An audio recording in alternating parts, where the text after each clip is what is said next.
It's Harpreet Singh. So today I will be discussing about and also showing you the actual CAAPID application, because now it's CAAPID cycle 2025.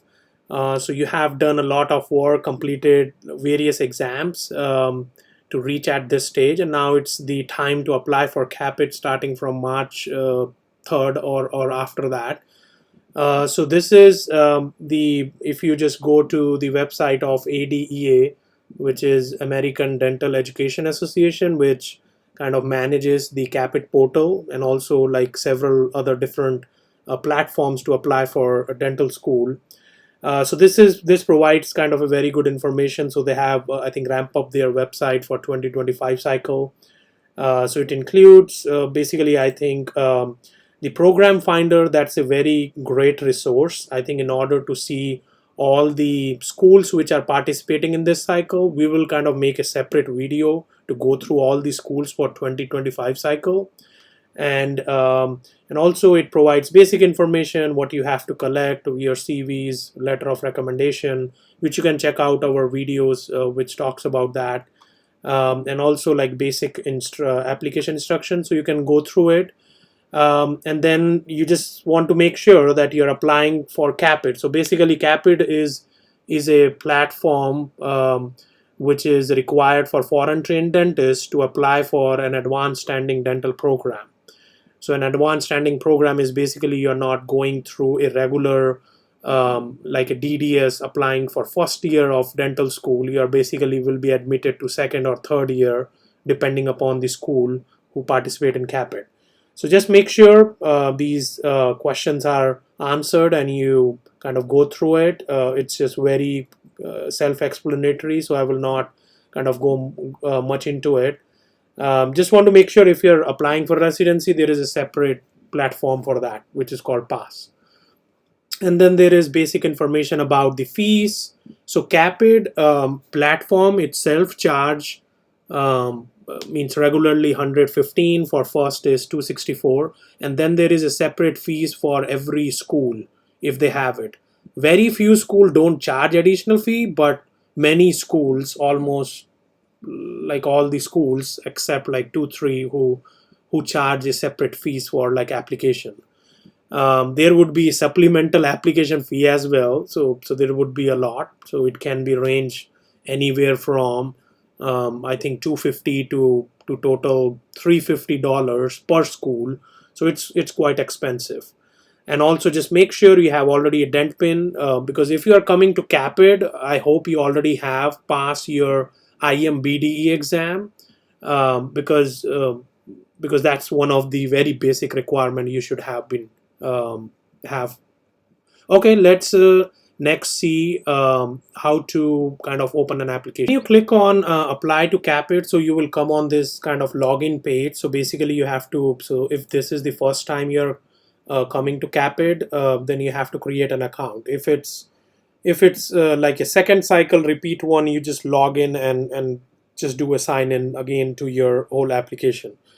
Okay, so we will do I'm just making a video assuming like this is the first time you're applying for it. So let's open like create an account. So you will see this very basic information, legal name, contact information, and again make sure put your legal name whatever appears on your passport, because you also want to make sure, because whatever you are putting on this application is, if you are get admitted, so that's the name you will be seeing on the admission documents, also on your I-20s or any other document which you may require if you are having a visa. So it's very important whatever name you are putting. And again, just make sure username, password, that very basic thing you're just going through. Terms and conditions, you can go through it. Again, means no one will be changing anything out of it if you don't want to I think don't want to agree on the terms and conditions. So yeah, it's kind of like, even if you don't agree with it, it's kind of a necessary evil to just agree on it. And also there is a bunch of other requirements. Are you currently located in European Union countries, Ireland? So whatever applies to you, so you select that. So this is the page you will see once you create username and password. So it have like 4 different sections. Personal information, which as the noun same seems, it's very basic information, biographical information. So academic history, obviously you will be more talking about your schools and other educational experiences you have. Supporting information, which may include anything ranging from your experiences, documents, and all those kind of things. Then program material, so there can be some specific schools may require you to answer any questions, or maybe they require you to upload certain things in the CAAPID application in itself.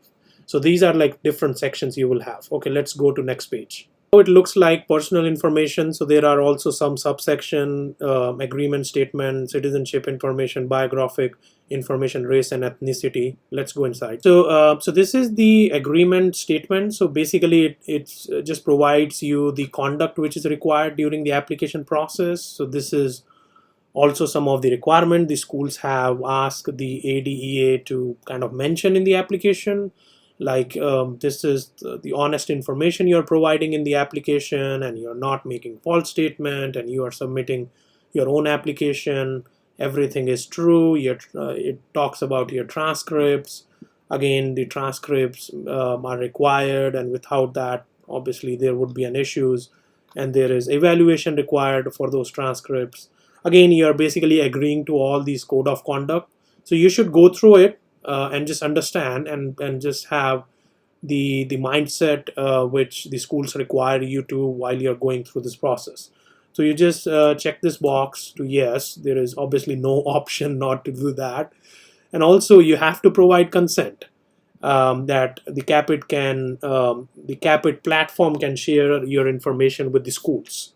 So you have to provide that release because CAAPID is just kind of a third person in the middle of the schools and just kind of facilitating this process.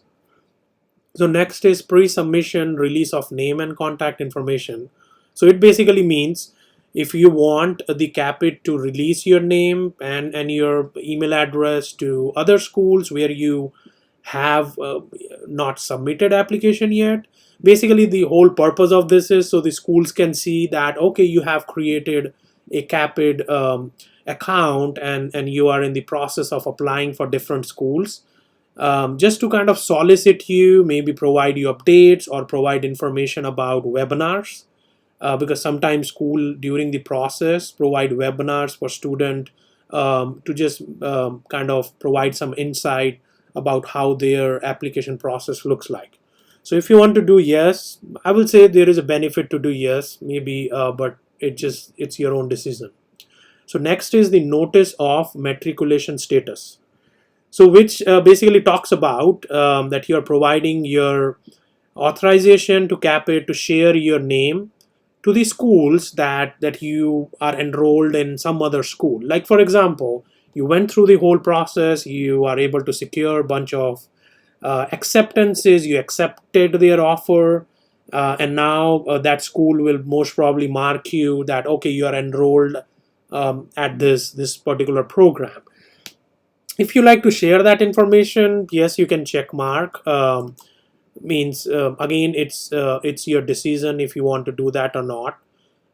Next is the additional usage term. Obviously, you're using the CAAPID platform, so there are some basic terms like your right to investigate, and there is so they are not your agent, and like how to get refunds, disclosure of multiple offer. This is kind of very important. I think you should have, if you accept an offer from more than one program, CAAPID may add your name but not the names of the program where you hold offers to a multiple offers accepted report that will be shared with all programs that you designated to receive your application material and may result in offers being changed or revoked. Okay, so you are accepting to it basically. Means they will disclose that at least you have multiple offers. So basically your name goes in a report to talk about not specific programs, but it just goes there. So if school is thinking about okay, why not I try like new applicants, maybe this person already have 3 offers or like 2 offers, so why not I try like to give offer to someone else. That may be possibility. Again, in past it have been heard maybe schools doesn't pay much information, but maybe they will start doing some attention to these reports. So again, these are like basic limitation of liability, which again, if you sue CAAPID platform itself, they are putting a cap of $2,000 on it. Again, this is basically they are trying to protect obviously themselves, because they are just a platform, not your agent. Okay, we can go to next. Page is very self-explanatory. Is where basic biographic information. You put your legal name, as you're seeing it already mentioned my name. Do you have any materials under formal legal name? You should disclose those, because those will be important when you're applying for immigration related things. And what names would you like to be called? You just provide whatever you want to be called. And again, very basic information about gender, sex, and your birth information. So just make sure the things you're putting, it matches. If you want to obviously in future have some immigration related things you want to apply for, so just have the date of birth correctly mentioned, and then the country of birth and the city, whatever that is, and the state. It will show if suppose you choose India, then it will show like all the other states, whatever you want to choose. And then also your county of birth, you can choose it. If suppose I choose Punjab, and then it will most probably will it doesn't show anything. Okay, which you don't have to worry about, because that's the only option. Okay, next page. The next page is contact information. Again, very basic. Your current address. So it means if you are outside of US, you can select which country you are living in, and then just mention all the addresses. And again, make sure when you are mentioning India, because in India usually, and also in other countries, you have I think very different addresses, not the designated format of like street number and things. There is also like different monuments, landscape you mention. So just kind of mention the address in there. An approximate date through which current address is valid, you can mention that. And also there is difference between your current permanent address. So permanent address is basically where you, which is your home. Maybe you can just say that. If suppose, for example, you're outside person and you just came to visit US, your current address can be like, okay, at present US, and then your permanent is India. But it can be different if you are living locally.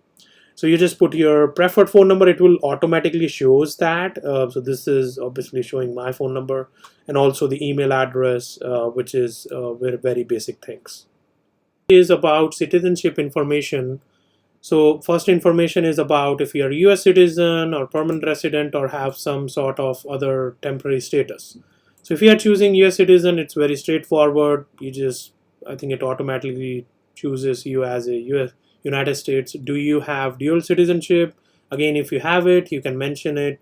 If you are Indian, you cannot have dual citizenship. It can be like anything else. If you are a Canadian citizen, yeah, you can mention it, and it's kind of very straightforward. But if you are a permanent US resident, then you have to mention about if suppose you have Indian citizenship. Obviously you don't have dual citizenship, then you can proceed in that way. And if it's you have temporary again US resident, you have some sort of visa, you have to provide from where you're citizen. Let's choose permanent US resident, so we can able to look other options. So let's come to the residency information. So if suppose I have chosen in California, I live there. So, but if you are living at some other place in US, then you will choose like whichever state you are living in.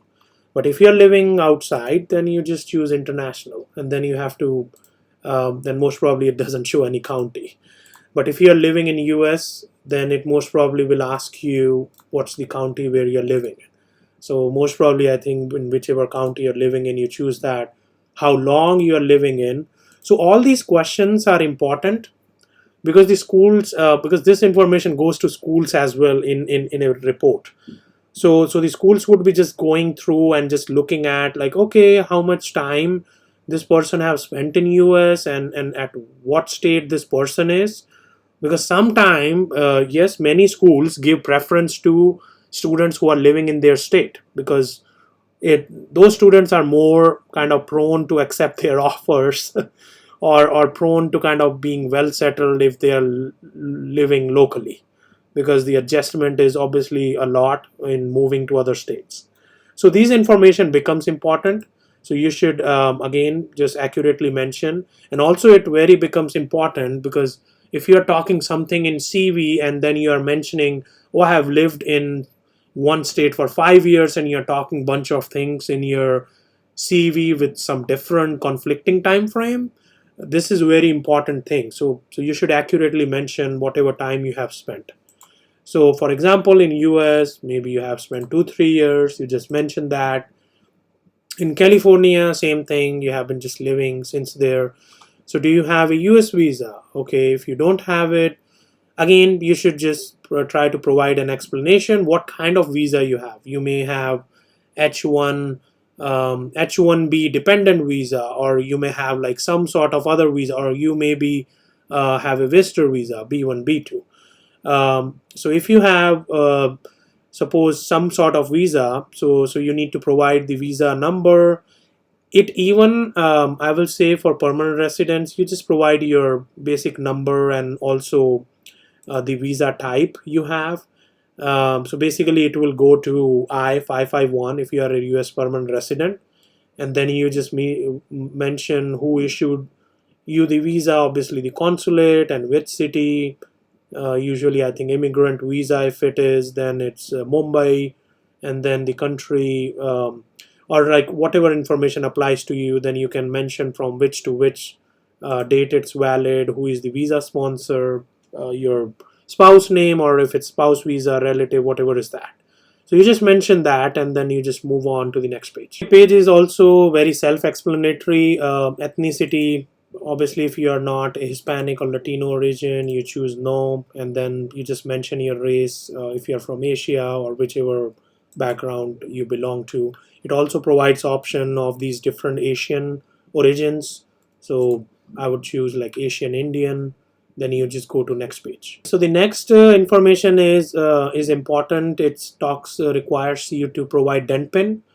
So if you have given IMBD exam, you already have a dent pin. So dent pin is basically one of your identification. So if you don't know about dent pin, you should visit ADA's website. I think if you have IMBD score, and if you're applying for CAAPID, you should have IMBD. There are very few schools which you can apply for without IMBD, but most probably that's kind of like a very general requirement. Okay, so dent pin, you will just mention that, and what is your first language, whatever your proficiency is, you can just choose that. And this is very important. So you have to also disclose if suppose you got revoked, if you had like license previously, maybe in a foreign country, or maybe within US, some limited license, and if there is any suspension, revocation of that. So you need to disclose those information, because that information may come up. Okay, relatives in oral health, if there is one, you just mention it. If not, then not. If you choose yes, then obviously you provide information about those relatives. It's very basic information, I will say. Means, yeah, it's there is no harm in saying yes or no to it. So just provide information if there are any. Okay. This talks about the college attended. So this is very important information. Just don't make any mistakes on this page, because this is the page where you have to mention all these colleges attended, starting from obviously your dental school, any certificate programs you have done in US, you can mention that. And also anything you have done like postgraduate work, you should mention that, because you have to have a transcript from each of these schools. Either it's evaluated by ECE or WES. So just make sure you have that, because this is the most important information you need to look into. Once you submit your application, you cannot edit previously entered information, but you can add new information. So just make sure. This is the page when you click on to add the colleges. So whatever the name of your college did you attend, what college or university you attended. So you can mention about, for example, SAS, like dental school. Obviously, you would not be able to find it, and then you can choose unlisted US, if it's, again, if it's an unlisted English speaking Canadian institution, or it's other foreign institutions. So I will choose others. Please provide your school's country. So if I choose India, and did you obtain or are you planning to obtain a degree from this college? So if you have already obtained, yes. And then you mention degree awarded.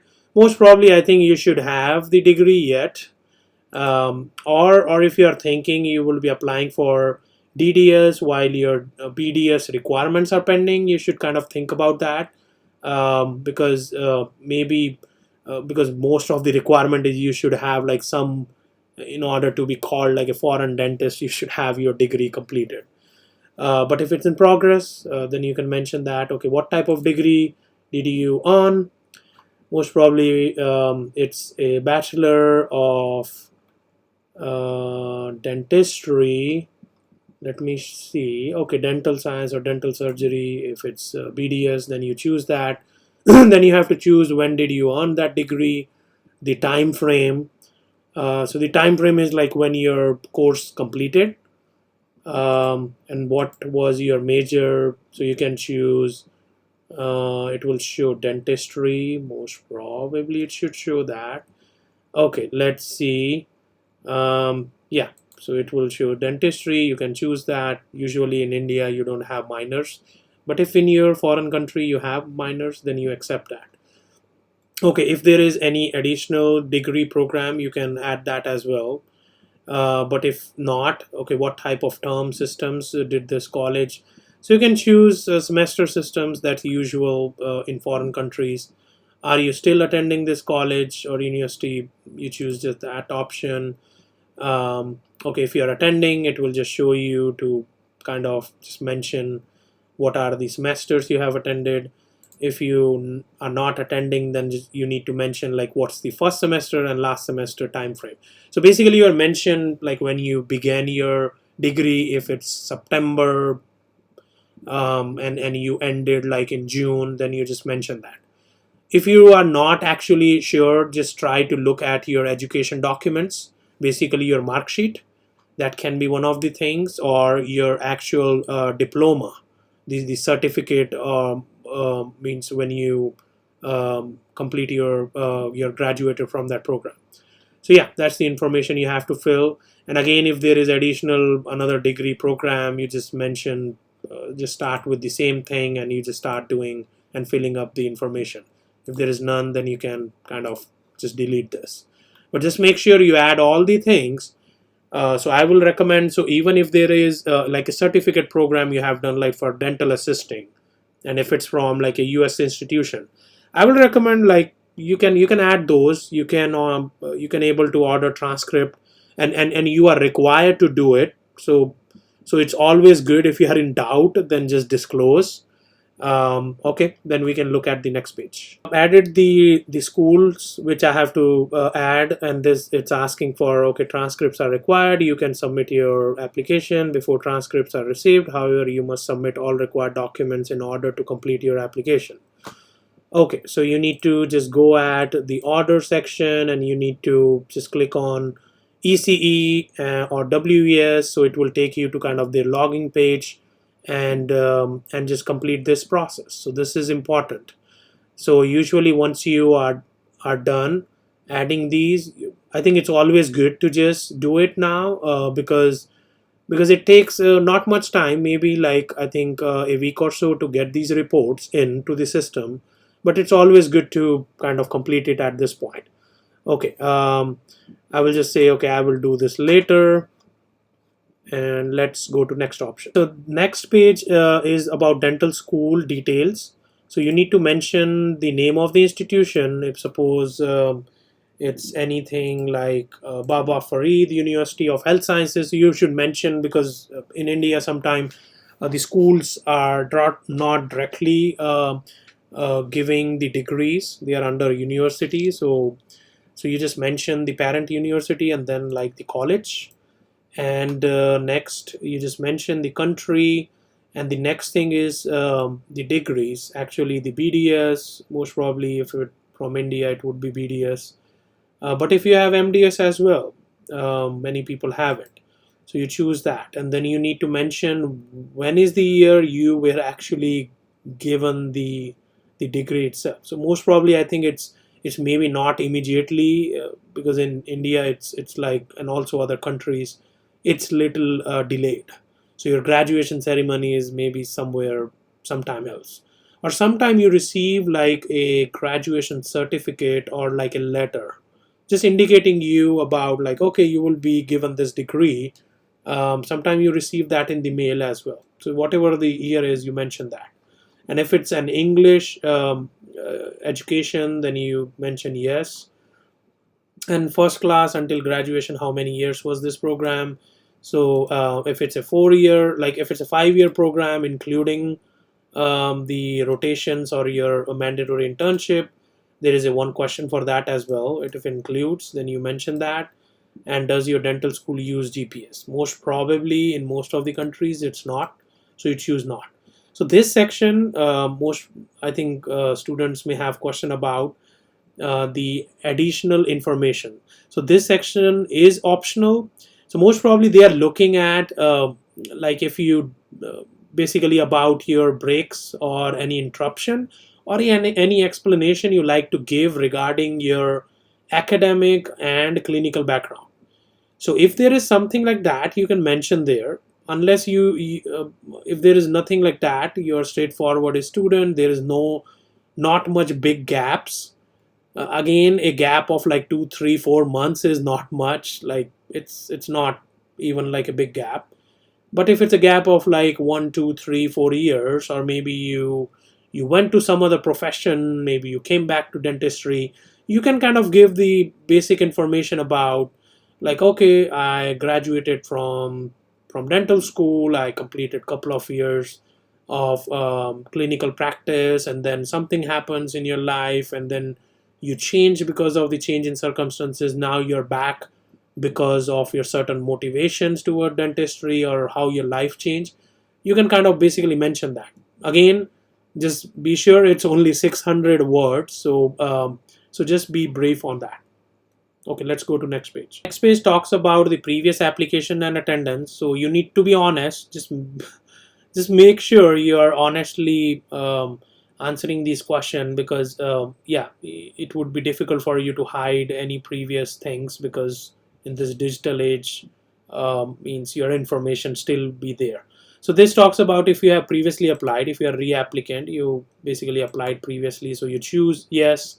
Indicate the year in which you most recently applied. Obviously based on that you choose something. Please list the US dental school to which you have previously applied below. Okay, just if you have a long list, you just mention 10 20 school, whatever you have applied to. And then please explain what has changed since your last application, including how you address weaknesses in your previous app. This section is very important because again the dental schools are looking at okay, you applied previously, you were not successful, what you did new at this time, is there something new with this application? So if you have increased clinical experience through dental assisting, if you have been kind of continuing that, obviously that's kind of an ongoing thing. If you started doing something else, maybe a certificate program or maybe additional hands-on training you did, you can kind of mention that. And also you can able to explain if you have like did some volunteer work during this like last 1 year time frame, which was not on your previous application, or if you have continued that, that's also an additional thing. So you can basically explain that, and this is, and again make sure it's 1,000 words. It's pretty much big. So next thing is if you have done some kind of preceptorship, fellowship, internship, so which is something dental related, some certificate program, you can mention that, and again it will ask you to list those dental schools and the program names and like the application dates.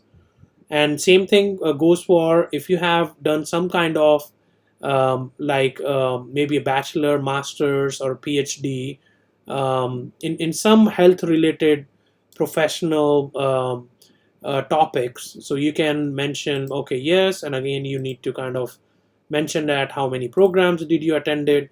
And I will say, even if you had done some certificate program, you should mention that, like as a dental assisting program, you can mention like, okay, dental assisting you completed, which was the program, and which institution did you attend. And then you just mention all that stuff, the end date, last date, and are you eligible to return to continuing taking classes. So next thing is academic infraction. Again, these are violations. So if you have been disciplined, you need to disclose that. So which is very straightforward. If you're suspended, academic probation, discipline, or conduct of violations. It talks about the ADA standardized test. So these are like bunch of the basic tests for CAAPID, which is applicable. So like ADAT, if you have given it, most people like don't give it. But if you have given it, you can choose, okay, have taken, and will send official scores.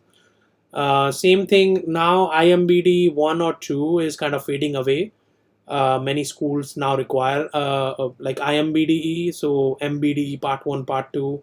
But if one of the school you're applying for, you have it, you can just choose, okay, I will send the scores. And most of the schools now require IMBD, so you can kind of choose that option and proceed. So next page is so basically like more about like for TOEFL. So if you can want to add, if you want to send your TOEFL score, which you should, because almost all schools need it. So you need to send it to the ADA CAAPID. So this is the code where you have to send your scores. So it can kind of come within the CAAPID platform. So TOEFL scores are valid for 2 years. So just make sure that. Okay, so it also kind of self-reporting way in this application process. Okay, have you taken? Yes, I have taken it. Then you just mention the date, and then like it was paper-based or internet-based. Most probably it's IBT. And then you just mention your test registration number. Did you take the listening test? Yes. Because why this information, like you would be thinking, okay, if they're asking for scores, they will have it, all this information. But sometime when they are creating a report for a school, it's kind of very readily available for the schools to see it, because some schools have some specific requirement for like reading, writing, listening section, so they can kind of hash out your application. If it's kind of, they can see on the report, okay, it's there, so we can kind of proceed with them or not. So you just need to kind of mention that. Completed the personal information and academic history. Okay, let's go to the supporting information. And so this section include various other section like your evaluations, which is basically your ECE, WES, your experiences, talking about either volunteer or paid experience, clinical experience, all those kind of things. Your achievements, there is a separate section if you got some awards or things, some certificates of recognition. Licenses, it talks about. Other relevant information is not much, but usually students include information about like briefly talking about like their CE courses, because there is no specific like section devoted to it. So usually this other relevant information is used for like mentioning about what CE courses you have completed. Personal statement, that's a big one. People obviously have like and prepare and put more lot of time on it. And then again, documents. So we will go through these section one by one. So it's kind of a very simple process. You just add name and email address, and then the system automatically sends an email invitation to your recommender to complete and click and upload the letter of recommendation directly to the CAAPID system. So yeah, it's kind of, and also the maximum is 3 letters through CAAPID. You can always ask if you have more than 3. It can be sent directly to schools, and there is an option as well. Means when you complete the school specific like page for CAAPID, sometimes they have option to upload certain things. Again, those will be like an means those will be kind of waived letter of recommendation, because obviously you have seen it. But you can add those as well, but the weightage of those would not be much. But you can ask your recommender to send additional to the different schools you're applying for. Next is the experiences. So experiences, you will include like any and all kind of experiences you will have, obviously, which you feel would be beneficial to make a decision. There is an option like after you enter all these experiences, you have to choose like 4 at most, because if you have like 20 kind of different things you add, and again it's like very hard to go through it in a timely fashion. So the most important 4, if you designate, obviously it will show in the report to the schools that okay, these are the most important thing. Okay, let's see. So this how it looks like. So what type of experience do you have you want to add? Obviously there are these different, about like 8 type of experience categories you can enter. Dental related experience, yeah, it can be anything from your like volunteer work, or like any kind of like camps you have did, or any kind of jobs you have completed. Obviously there is an option for employment, but there can be some situation where you were not paid employee, maybe it was an internship, externship, those kind of things. If it's a mandatory internship, it have its separate column. But if it's an employment, you also have that as an employment. Again, it's important if you got paid for doing a dental work. Obviously it's kind of considered as more important, because someone have trusted you, that you can do this work, and actually paid you instead of kind of being a volunteer. And then there is non-dental healthcare work. Obviously sometime you're volunteering at a hospital, or maybe you are like a patient associate, or some kind of a job you completed, or maybe during your time frame of doing masters in like public health, you done some internships which were paid, and you were employed, but it was not directly dental related. If there is some research, you can choose that: teaching work, extracurricular activity, volunteer activities. Okay, let's choose like employment. So if you want to include like what kind of employments you have completed, organization name, like very basic information, supervisor, who have been your supervisor. I think it's always good to include that information, because that shows that you are willing to give kind of more information. Um, and then experience dates, again it's very straightforward. If it's a current experience, obviously you mention yes, and the status of that: full-time, part-time, temporary, part-time, whatever is applicable for your situation. Experience details, obviously you need to include your title. If you have been kind of a dental assistant, you should mention that. Type of recognitions you have. If it's a compensated, you just mention receive academic credit. This is more applicable to if you are doing a master program and you need to do externship to get some kind of credit. You can mention if it's a volunteer work. Again, average weekly hours.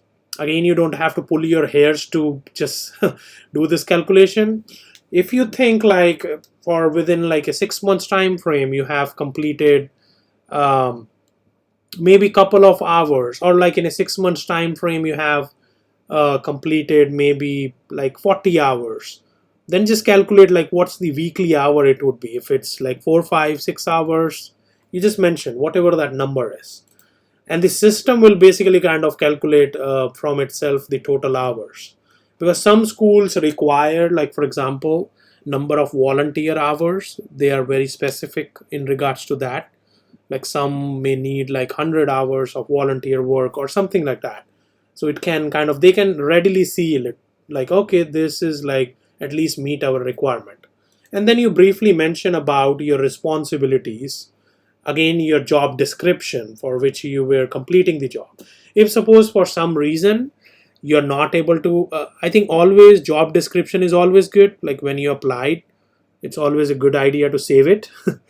But if you're not able to find it, just think about the most important responsibilities you completed. For example, like patient monitoring and reviewing the record of the patient, assisting patient in inquiring about their patient records, or like something like that, or maybe welcoming patients, or if you are doing volunteer work at Red Cross, you were welcoming patient and also assisting with any questions they have before a blood draw, or like something like that. So you can kind of make it as well, means just thinking about 4 or 5 important responsibilities you have, so you can make your description even if you don't have it.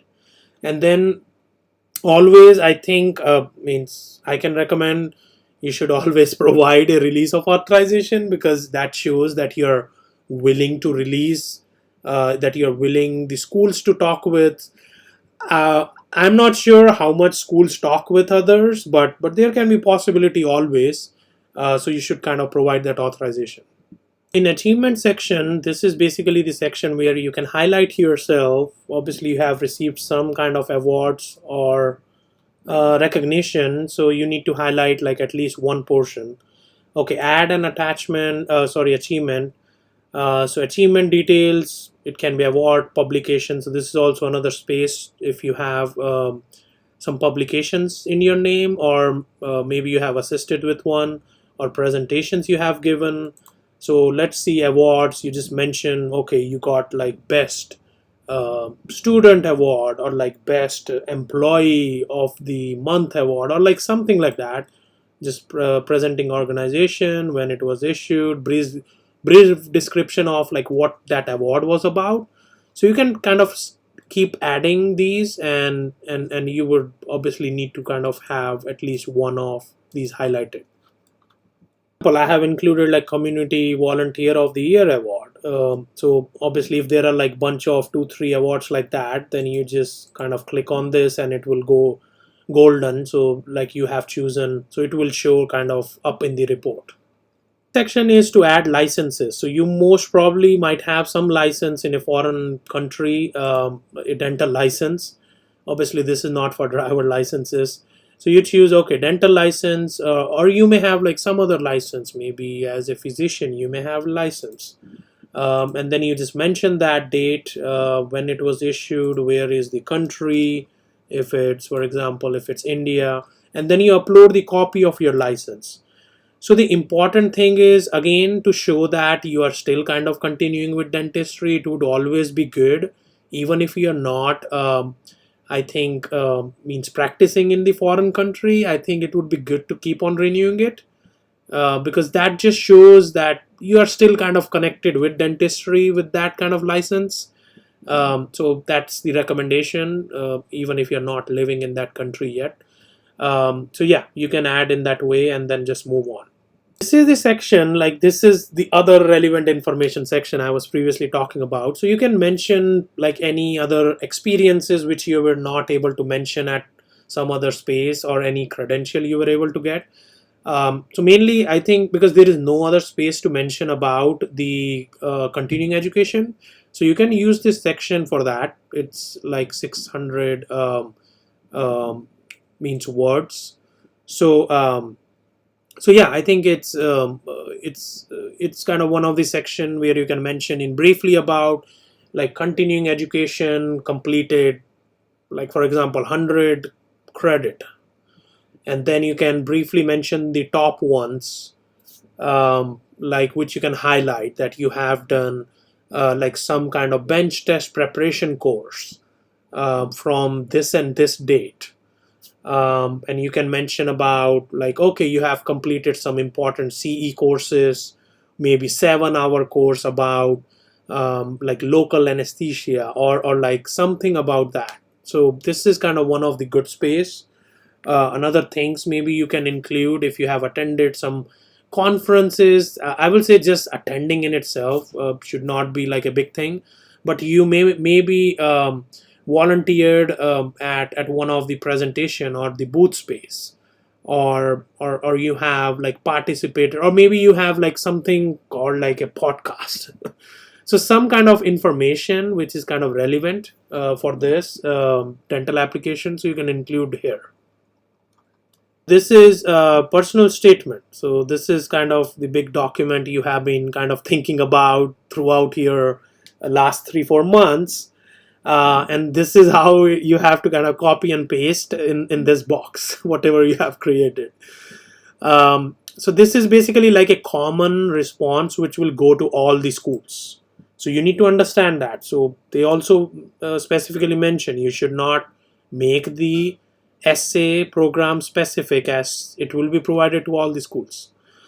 And also just make sure, means many schools may not kind of give much weightage to this common personal statement. They may have their own specific questions in their supplemental application, but this is kind of one of the I think personal statement, like a very kind of general one which you like to kind of give it to every school, talking about basically the main question you have to address is like you need to explain why there is a desire for you to admit into an advanced standing program in US.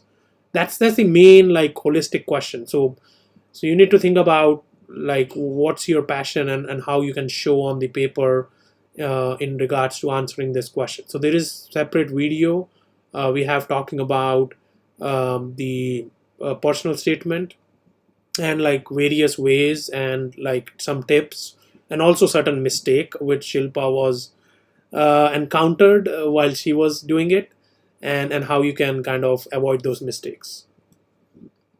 Section of application, the dental degree diploma. Obviously this is your diploma, your BDS degree you have to attach. At least that's kind of a thing which is required. And just make sure it's clear, legible, and someone can read it. If there is some other things, maybe you have like some other dental degree, maybe you have BDS and MDS, you can attach that as well. And it's kind of very straightforward. We came back to this general section. Okay, there are certain things obviously I have not completed, so it's asking me to kind of add things. But let's go to the final section, the program materials. Okay, so let's go to the program material section. And like so these are the schools. Obviously if you have choose like many schools which Shilpa have, so you can kind of go to, for example, like NYU. So NYU, the deadline was obviously June, and this is kind of very basic information the school may have, talking about their program, their requirements. And so you should read it. It's very important to read it and like follow those things, because that's the main mistake student does. They don't follow these requirements, and now they are thinking about, okay, what's missing. Okay, next thing the section can be about its questions. So these are like some of the questions you need to answer, and again, for privacy reason, I would not be able to show you because those are filled questions. So yeah, I think in that way you can able to answer any school specific questions, like additional questions, and like there are also questions like specifically NYU ask, okay, why would you like to pursue your dental education, and things like that. So you can do that. University of Alabama, Birmingham. So they have like their own questions. They ask, okay, well, from where you did. So this is kind of vary if there are any family members, and when you pass, how many attempts, IMBD, and there are a bunch of documents. Means the schools may ask you like a CV, or some schools have option to upload like optional documents as well. This school doesn't have it, but yeah, in that way you just complete this thing, and then let me show you how it looks like on the submit application page. Okay, so it looks like this. I think when you come to submit application, like when you are done whatever the application things you have to complete, there would be a button to submit application somewhere in there, and then once you click on that, it will take you to pay the fees, because there is a fees for CAAPID and there is a fees for every school. Means so you can able to see the preview payment history. Obviously there would be a lot of fees to apply for these many schools. And next thing I like to show you, check the status. So you can always check the status if you want to see the overall status of your transcripts. Like for example, transcripts, you have have those schools, and then evaluation. So you can see requested, accepted, completed 3, then standardized test where another thing, IMBD, TOEFL, and then like all the programs. So the best thing is for whichever school you apply, and I will recommend to download the whole application, what was actually submitted, and also you will see complete status when the application is kind of sent out. So you can just download the application and keep it, because when the schools are giving you interviews, you need to know what you have submitted to them. So basically this is kind of your main document which the school may have, and also you should have it, and just look at what answers you have provided in order to have accurate information going to schools. Okay, this is how the CAAPID kind of look like. um, and again, I hope you might have got, I think, some good piece of information. So I like to say best of luck for applying for CAAPID, and I hope, I think, things work out, and you have like a very good CAAPID cycle coming forth. And if you have any questions, you can mention in the description or in the comment section. And I hope, I think, things are great for this cycle.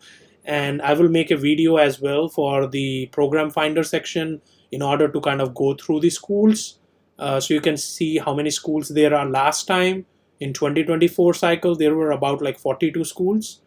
This time let's see how many schools are there and if there are additional requirements or not. Thank you.